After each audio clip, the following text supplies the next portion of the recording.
guys, it's Actual Mono. How's everyone doing? Good, I hope. I have two special guests with me today. A lot of you guys were asking to see the bird babies. Here they are. This is going to be chaos, I'm warning you now. So I don't know where this is going to go, but this is my questions answered video for the questions I got in September. So this is Neo. He is the more affectionate one. Aren't you, baby? Kiss me. Not today though. He's the more loving, cuddly one, and this is Zazu. She is the chaos bringer. She gets herself into all kinds of situations every single day, so we're just gonna see what happens today. Who knows what's gonna happen? They're gonna do some kind of madness, so for now, they're being lovely and calm, aren't you? I love them so much. They're technically not my birds, they're my partner's birds, but you know, what's mine is yours and all that stuff, so they're mine. I love them. Don't I love you? And they smell so beautiful. They smell like donuts and popcorn and just nice things. So this is Neo and Zazu. I hope everyone's happy now that they've seen them. I can see Neo is probably going to jump onto the camera. But anyway, without further ado, the birds are going to be just around. So this is my questions and answers video for September. Let's do it. So the first question comes from Hinka. I hope I'm saying that right. There's a lot of words in the world and I don't know all of them yet, so if I get anyone's name wrong, I do apologise. So this one came on my fawn video. If you don't know already, I recently announced that there's a fragrance that I made that is now available on Etsy, link below. And she said, wow, Thomas, or he said, wow, Thomas, congratulations on your first perfume release. Everything is done with so much care and artistry, the video, the bottle. I'm sure the fragrance is fabulous. Is there a possibility of buying a sample? So I was asked this a few times by a few people. It's something that I'm working on. At the moment it's available as a bottle, but I'm working on the sample thing. I'm trying to do one thing at a time. So in the famous words of Miranda, famous comedian, from England, bear with. So the next question comes from Christopher Williams, and it came on my Bala Versailles review. There's going to be tip-tapping of feet, there's going to be noises, so be prepared. And he said, can Mare wear this fragrance? I currently use Tom Ford Black Orchid. All together now? Yes. The next question came from E. Lin Yong. I think you asked a question on my last video, but you're asking another one. And that's totally fine, by the way. Hi, is Interlude Woman, this one came on my Interlude Woman video by Amouage. And it says, hi, is Interlude Woman more challenging scent compared to Myths Woman? I would say that Myths Woman is definitely one of the more challenging fragrances to come from Amouage. It's a super strong, potent chypre. Interlude, also one of the most challenging fragrances from Amouage. It's got that weird kiwi, woody type thing. I think both are challenging in different ways, but I would go so far as to say, because I've become used to Myths now, Zazu is very vocal, I would say that Interlude is probably more challenging. It's almost like a clash of notes that kind of doesn't work for me, so definitely sample them both. That's what I always say. So on to the next question. The next one came from 955 Poker Face, and it was on my Youth Dew review. That one got a lot of comments. And it says, is this one and the Amber Nude version very different? I wish I could answer that. I haven't tried the Amber Nude version. Yes, I love you very much. I haven't tried the Amber Nude one, and I really want to. I don't even know where you can get it. I haven't really looked that one up very much, but I think I could possibly like it more. But all I can say is, hypothetically, I would probably like it more. I just don't know what it is, so I can't answer it, but wanted to mention that question anyway, because it jogged me to think I must try and find some of that. The next one came from Keith Gray. It says, and this was on my Faden Spotlight, the Eau de Toilette Spotlight that I did on Faden by Pierre Guillaume. It says, great review, I really like how you describe fragrances and smells. I really get where you're coming from. Just tried a sample of Cotton Egyptian and it's really nice. and it's really nice. I get a hint of mint. It's like hanging out your freshly laundered white bed sheets, and there's a bit of mint growing somewhere else. Lovely and fresh like a breeze. What's the performance like on that one? Very nice. So in terms of Fade On fragrances, and especially the Eau de Toilette, not many of them really last very long on me. Cotton Egyptian actually being one of the weaker ones. But I will say this, a friend of mine wears Blanche by Rideau, and that one to me is very, very similar to Cotton Egyptian, but it lasts much longer. We actually did a side-by-side test on them when I saw my friend one time, and Blanche just outlived Cotton Egyptian. So if that one doesn't last on you and you really like that laundry type smell, I would recommend Blanche by Rideau. On to the next question.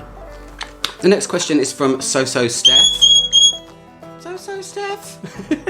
From So-So Steph, and it was on my Dark Musk video, and it says, why would a person want to smell fecal? That's a really, really good question, Steph, and it's something that I don't know, but vintage perfumes back in the day, a lot of them had dark musks in them, and when it's done correctly, there's something carnal and maybe inviting. It's not necessarily that people smell like poo as such, it's just that some fragrances have fecal notes. Dark musks, they give fragrances a vintage feel, and I guess people like that. If you're quite far along in your fragrance journey, animalics is something that a lot of people touch on, I guess, at one point or another. And once you get there and you can appreciate them, you can understand why. But yeah, I definitely wouldn't want to walk around smelling exactly like poo, for sure. So on to the next question. The next question comes from Natalia Casiura, and it's also on my Dark Musk video. It says, how about CK Obsession? Don't you think it's a bit like goat's fur? I do not think it's like goat's fur. It's definitely a spicy oriental though, and unfortunately it's one that I really do not like. I don't like that perfume at all. There's just something about it that really puts me off. It's in the style of Youth Dew and Opium. It's that kind of oriental in it, but it's a little bit more modern. But yeah, there's something about the spices in it that I'm just not fond of at all. I definitely don't think it smells like goat's fur though. So, on to the next question. The next question comes from Jessica Tamon, and it's on my Jean Paul Gaultier Essence review that I did, and I've been asked this one quite a few times, which is why I'm addressing it. It says, love your reviews, now I'm torn between La Belle or Classic Essence. I live in a tropical country, which one do you prefer? Classic Essence always wins over most. When people ask me, do I prefer Essence or do I prefer this, or do I prefer the original, or do I prefer whatever other Jean Paul Gaultier fragrance, to me Classic Essence is really beautiful. La Belle, while being nice, did smell like a lot of other things.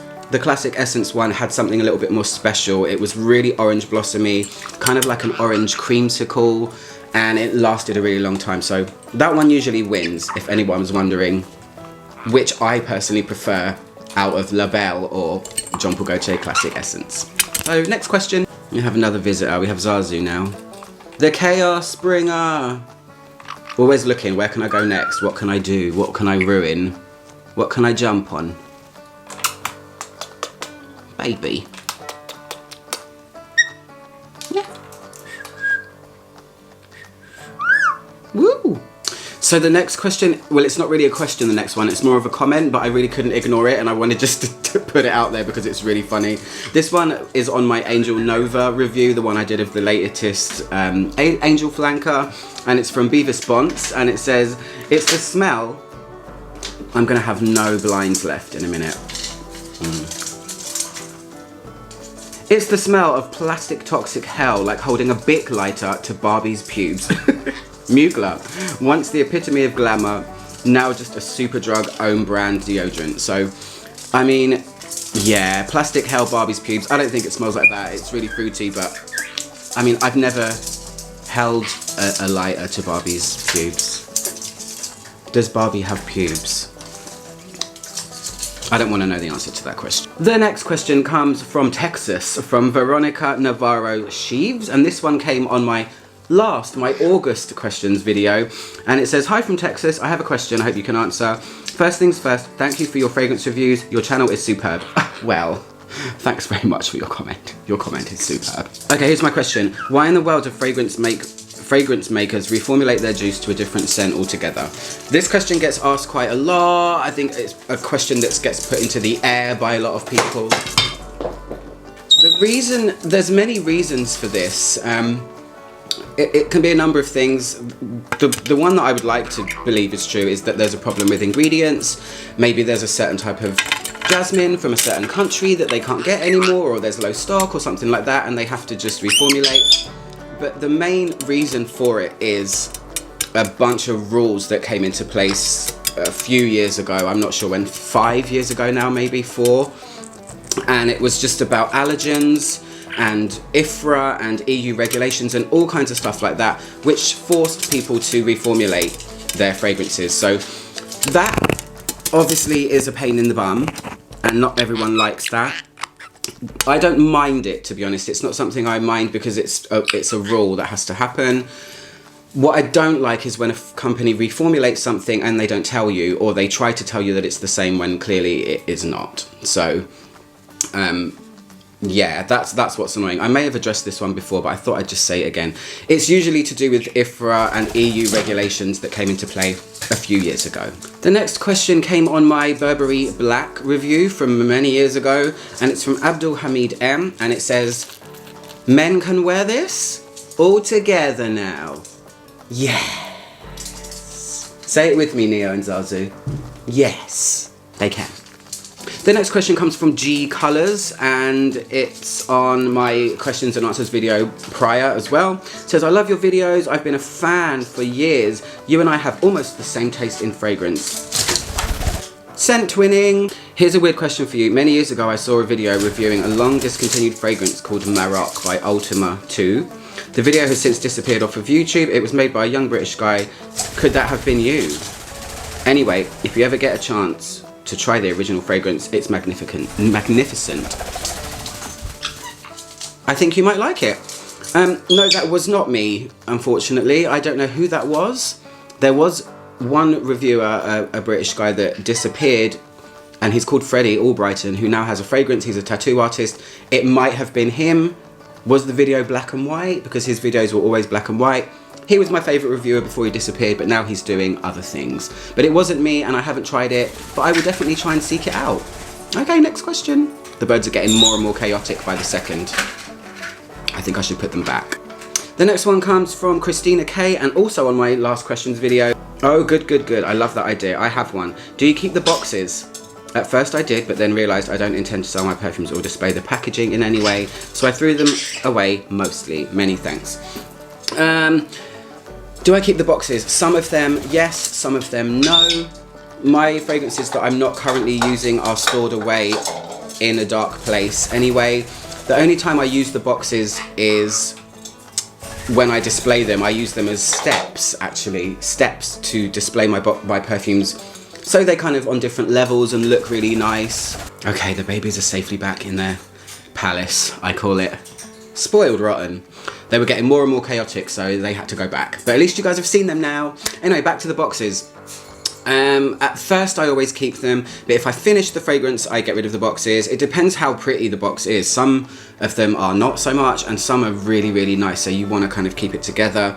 But mainly I use them as steps to display my display. There you go. And the last question comes from Cindy Pruitt, and this was on my 10 expensive fragrances and their cheaper alternatives, which I did a while ago, which I guess a lot of you guys liked, because there was a lot of comments on that one too, and people asked me to do that one quite a bit.